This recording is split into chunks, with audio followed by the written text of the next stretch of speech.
Hi there. Last night at the red carpet premiere of White Lotus Season 3, HBO's head of drama division, Francesca Orsi, made some brief comments about upcoming projects and seasons in the Game of Thrones franchise. This was reported in Deadline, so let me read off her comments here. She says, starting with House of the Dragon Season 3, I'm really excited. I think you're going to be in for a great surprise on how we start the season with this exciting battle. That we knew, they said that they chopped off the last two episodes of what was supposed to be the finale for Season 2 with this massive naval battle involving half a dozen dragons called the Battle of the Gullet. That is going to be the season premiere of next season, but they're diving right into it. And this was meant to be a showcase for the entire, not just season, but on a series scale. This was always one of the highlight moments that they were prioritizing. And I know this is corporate speak, but generally that she seems positive about the plans she's seen, that she says, you know what, it was worth the wait. I was just on set. She's not just, bloviating here, that she said, I have seen reports about what they're intending to do. I'm glad it's really good, better than ever. We've achieved this. It is on a massive scale. One of the lead producers, Kevin DeLanoy, he worked on Season 2. He's one of the two chief lieutenants to Condell on set. There's a behind-the-scenes video explaining this. But he was on Season 2, and it says, well, he worked on Titanic as well. He brought a lot of acumen on terms of working with water tanks and stuff. I've talked about this in videos from over a year ago, that Leavesden Studios, which is the new big main production hub for Warner Brothers in England, Leavesden has these giant water tanks, which they have used for naval battle scenes in other movies and TV shows. And a lot of this will not be CGI. I mean, the dragons are CGI, but compared to Game of Thrones, we are looking at some pretty big naval engagements that they're going to be doing in this, that they want this to be something you could put in a movie theater scale. Not just good for Game of Thrones, but this is going to be how they say Battle of the Bastards raised the bar for the scale you could do on a TV show. Me and the other, hardcore reporters on this hated Battle of the Bastards because story-wise it made no sense, and it was poorly filmed. Even though you're throwing money at the screen to have 10,000 extras doesn't mean it's a good battle scene. So we'll have to see if story-wise Battle of the Gullet matches what the books did. But in terms of action scenes, they've proven they know how to film action scenes. Rook's Rest was amazing in Season 2. So we'll see what they're doing with that. But Orsi's saying, I just had a big meeting and went to set and how they're planning to film this.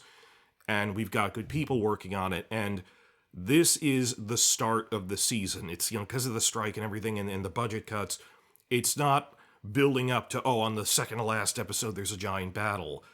You're diving right in. Even Season 1 wasn't like that. The big battle of the season was in Episode 3. And thinking on how, I'm going to have other videos on this, how the main focus of this is Dunk and Egg. I'm not worried that people are going to abandon this show. People going, everything's dead. Season 2 was overhyped, not by HBO, but by the clickbaiters, and the ChatGPT wasn't a thing when Season 1 started. It was in 2023, and everyone was getting inundated with, these battles are so amazing, Blood and Cheese is gonna be the next Red Wedding, and HBO didn't hype Blood and Cheese in its own trailers. Other people built that up. Now, there are legitimate criticisms by people going, this isn't quite faithful to the way the book did it, or characters they cut out, like Craig and Stark is barely in it. But in terms of, I'm not talking about criticisms by book fans. Let me make that clear. I'm talking about the criticisms that everyone, I saw this from people who ran TikTok channels and YouTube things and just live reactor channels remarking on, why are our comment sections filled with people saying Episode 2 of Season 2 was so boring, where are my dragon battles? And then there was one in Episode 4, and Episode 5 they were bored again. These are, we used to call the tits and dragons crowd in late Game of Thrones, that you were just hyped up for mindless spectacle, and while there were pacing problems in Season 2, my point is, for good or ill, as soon as you have a giant battle scene, these people will come swarming back, because it's in their nature. And as evidence, I point to, we've seen this before, that Game of Thrones got bad in season 5. It wasn't, it didn't stick the landing, or it didn't outpace the books. And I can't believe that people turned that into a narrative, that we were freaking out in season 5 that they had Sansa marrying Ramsay, who she doesn't even meet in the books, and they ruined Dorne and all this stuff. They abandoned the books. And it became an echo chamber of people reinforcing that to themselves rather than admit the show got bad. And they'd like to think, it's just the last season, when it's the entire second half of the show. Even the middle is bad. But despite all of those problems in season 5, and season 6 overall was not a great season. There's just this really big battle in the second to last episode. And it was like, am I in the real world anymore? Or I'm in Candyland? I don't know anymore. That feeling of helplessness gaping around in late 2016 when people are going, this is the best show ever, season 6 is better than season 1. There's just a big battle scene in it.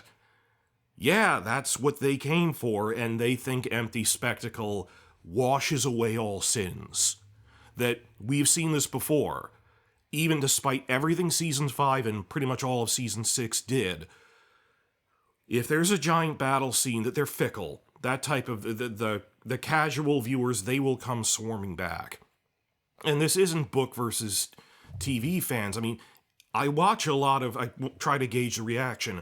A lot of blind reaction channels. I like watching YouTube reactor channels and reactor mashups by people who don't know the books. They generally liked season 2. I mean, they admit that there were some pacing issues here, but nothing horrible. When they go, there was a strike, I can see that. Generally enjoyed season 2, and were not complaining about the pacing. In fact, I've seen reactor channels who, with no knowledge of the books, remarking, why are our comment sections ranting about why I don't have a battle yet? It's episode 2. So, it's not that there's always going to be that hype fandom of the empty spectacle people, and unfortunately, when the battles do come back, well, unfortunately, relatively, it's one way or another, they're suddenly going to start praising the show again as soon as Battle of the Gullet happens, regardless of whether it's well written or not. Just as they swarmed back after Battle of the Bastards, even though I was gaping at the screen that the North didn't remember. Sansa didn't actually do anything to influence events. They just act like she did because she's posing for the camera. This is gibberish. And I have this whole thing, I'll link it in the description, where I asked this of Glidus, who you've probably heard of, he's a bigger channel than me. He had an open Q&A, and I submitted a little clip. How the heck do we convince people that season 6 was actually bad, when the only good thing allegedly was Battle of the Bastards is the only thing they fixate on, and even that wasn't really good, it was just spectacle. So check out the thing where Glidus responded to me, but we have to face the reality that when the big battles start coming, on the one hand it'll get people back, on the other hand it might get people to ignore real criticisms. But right now, I feel House of the Dragon has a lot of unfair criticisms about, it's boring, nothing happened. There was just this amazing drama scene between two characters or something. Like Alan and his father, Corlys's bastard son Alan, had an amazing scene in the final episode. Or Tom Glencarney's performance in every scene, particularly episode 6, where he's crippled and all of this stuff. These are great drama scenes, but, it's people talking in rooms. There are things which I am worried that they're, cutting characters I like, and that's a separate issue. I've talked about this with, Grease Goblins and Voice of Old Town, shout out. I'm worried that when the spectacle comes back, we know that the blind hype fans are going to love it again. It's a real question is, will this address the actual criticisms even book fans had, which were not unforgivable criticisms, just, butterfly effect, and you cut that character, you merge that other one, could it work? But if you've been going this whole winter where we had no news, or people just going, the show is dead, we are now hearing reports about what they plan to do for Battle of the Gullet. And if they they couldn't put it to the end of the season, but if the battle of season 3 happened 6 episodes in, people would have tuned out. They're that impatient. particularly after season 2. But given that it's basically the season finale battle of last season chopped off and put on top of this season, this will immediately hook people back, for good or ill. But hopefully for good, because my hope is because they're not doing this during a writer's strike, the writing will improve. And once again, I have to spell this out, because people keep responding to me, here's my evidence, like they wave it around. They said the scripts were submitted by January, and it's, again, live rewrites are important. It doesn't matter how early they handed in the rough draft script. They could have handed it in 12 months before. It's, you need to examine what is happening in action, boots on the ground, as you're filming it in a dialogue with the directors and actors. You refine things. This is what a season looks like without live rewrites. It doesn't matter when they submitted the scripts, because we're not talking about a writing extension. We are talking about refinements made as you film, which cannot be done earlier. And I honestly do have hope for that they said everything is in place, we're allowed to do live rewrites again because the strike is over, and production is going a lot more smoothly. Condell has repeatedly said, because we're not filming during a pandemic or during a strike.